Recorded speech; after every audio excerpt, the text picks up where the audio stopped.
আসসালামু আলাইকুম। আমি জাহির ওয়াসিম, পেশায় একজন স্ট্রাকচারাল ইঞ্জিনিয়ার। বর্তমানে কাজ করছি ডিএড কনসালটেন্টস লিমিটেডের ম্যানেজিং ডিরেক্টর ও সিইও হিসেবে। আমরা যখন কোনো বিল্ডিং ডিজাইন করি, বিশেষভাবে স্ট্রাকচারাল ডিজাইন করি, অনেক ক্লায়েন্টই জানতে চান যে আমার বিল্ডিংটি কত মাত্রার ভূমিকম্পের জন্য ডিজাইন করা হয়েছে।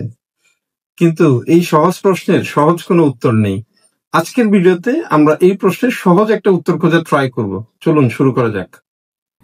আলোচনা শুরুর আগে চলুন জেনে নেই যে ভূমিকম্পের উৎপত্তি কিভাবে হয়। মূলত পৃথিবীর বহির্ভাগটা বেশ কিছু বড় পাথরের স্ল্যাবের মতো বস্তু দিয়ে গঠিত। এগুলোকে টেকটনিক প্লেট বলা হয়ে থাকে। এগুলো মূলত পৃথিবীর ভেতরে 100 থেকে 200 কিলোমিটার গভীর পর্যন্ত বিস্তৃত থাকে। কিন্তু এই প্লেটগুলোর সংযোগস্থলে অনেক ফাটল থাকে, আর এই ফাটলে প্লেটগুলোর মুভমেন্টের কারণেই মূলত ভূমিকম্পের উৎপত্তি হয়ে থাকে। অভিকর্ষ বল, পৃথিবীর ভেতরের গলিত কোরের কনভেকশন বল ও পৃথিবীর ঘূর্ণনের কারণে এই প্লেটগুলো একটি আরেকটির উপর বল প্রয়োগ করে এবং বল প্রয়োগের কারণে স্ট্রেস ও স্ট্রেইন ডেভেলপ করে, যার কারণে এই প্লেটগুলোর সংযোগস্থলে অনেক শক্তি জমা হয়। যখন এই শক্তি তাদের ঘর্ষণজনিত প্রতিরোধের চেয়ে বেশি হয়ে যায়, তখন একটা প্লেট আরেকটা প্লেটের সাপেক্ষে মুভ করা শুরু করে এবং অনেক শক্তি নির্গত করে, যার কারণেই মূলত ভূমিকম্পের সৃষ্টি হয়। এছাড়াও ভূগর্ভস্থ এক্সপ্লোশন, আগ্নেয়গিরির তরল ম্যাগমার মুভমেন্ট ও বড় কোনো বস্তু দ্বারা পৃথিবীর সারফেসে আঘাতের কারণেও কিন্তু ভূমিকম্পের উৎপত্তি হতে পারে, তবে সেগুলোর ইন্টেন্সিটি সাধারণত কম থাকে।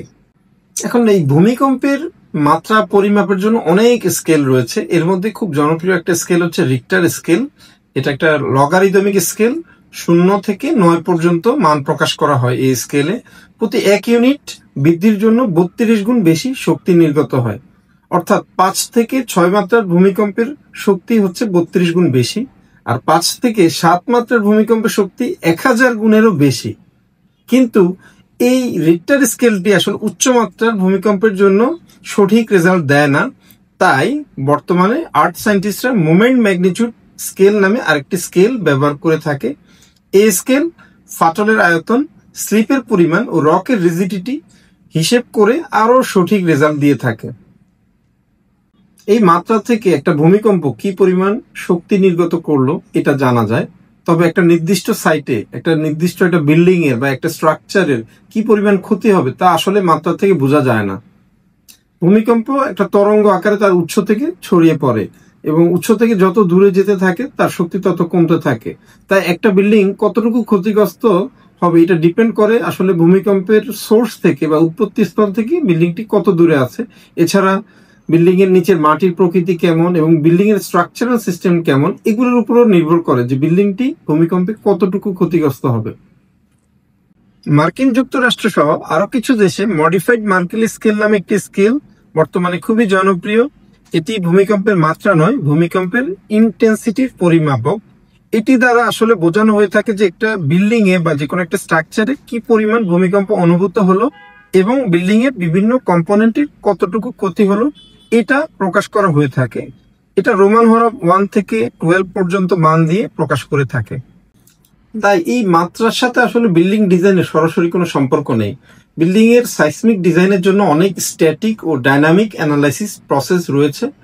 তবে খুব সহজ ভাষায় যদি বলি যে বিল্ডিংটা আসলে ডিজাইন করা হয়ে থাকে ভূমিকম্প জনিত ধাক্কার জন্য যে বল বা ফোর্স সৃষ্টি হয়, সেই ফোর্সের জন্য বিল্ডিং এর বিভিন্ন স্ট্রাকচারাল মেম্বারগুলো ডিজাইন করা হয়ে থাকে, কোনো নির্দিষ্ট মাত্রার জন্য না। যদি বিল্ডিং কোড মেনে প্রপারলি সাইসমিক ডিজাইন করা হয়ে থাকে, তাহলে একজন স্ট্রাকচারাল ইঞ্জিনিয়ার বিল্ডিং এর ওনারকে এই জবাব দিতে পারেন যে আপনার বিল্ডিংটি বিল্ডিং কোডে যে উল্লেখিত সর্বোচ্চ যে অ্যাক্সিলারেশন বা ত্বরণের কথা বলা আছে সেটা ধরে ডিজাইন করা হয়েছে এবং সেইভাবে যদি কনস্ট্রাকশন করা হয়ে থাকে আপনার বিল্ডিংটি ভূমিকম্পের সময় নিরাপদ থাকবে। কারণ ভূমিকম্প প্রতিরোধী বিল্ডিং কোডের মূল ফিলোসফি হচ্ছে লাইফ সেফটি ও কলাপস প্রিভেনশন। সো ভূমিকম্প প্রতিরোধী যেই নির্দেশনাগুলো বিল্ডিং কোডে থাকে সেটা মেনে যদি বিল্ডিং কনস্ট্রাকশন করা হয়ে থাকে ভূমিকম্পের সময় অবশ্যই আপনি নিরাপদ থাকবেন।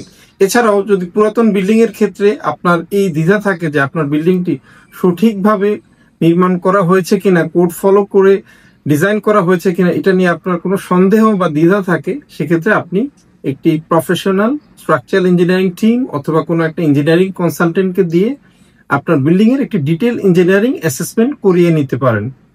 সেক্ষেত্রে আপনি এবং আপনার পরিবার ভূমিকম্পের সময় নিরাপদ থাকবেন।